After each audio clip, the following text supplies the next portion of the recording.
Kas notika pirms pasaules sākuma zinātniskie fakti? Kas bija uz Zemes pirms, kad tās parādījās pirmais cilvēks? Vai mūsu planēta ir iespējams pastāvēt bez cilvēkiem? Bībele saka, ka iesakmā Zemi, ko Dievs bija radījis, jauns neapdzīvota cilvēka visā dzīvā būtne bija vienīgie.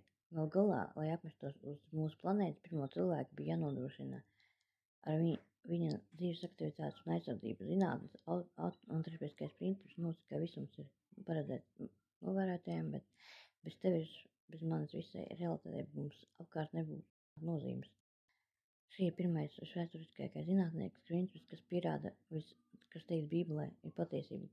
Dievs radīja visumu un debesis un zemes un tur, kur apmeties zināja cilvēku, lai mēs varētu iepazīt Dievu caur viņu vārdu. Bībele un caur Dievu radību ir radīts ievērotējiem mums, ja mēs nākušajā pasaulē palaidām garām iepazīt Dievu, tad tas ir vēl dzīvējumi aicināt abonēt Telegram kanālu Latvienko, lai iepazītu Dievu un atzītu īsto dzīves jēgu, iepazītu, teiet Bībelē, rakstiet mums, ja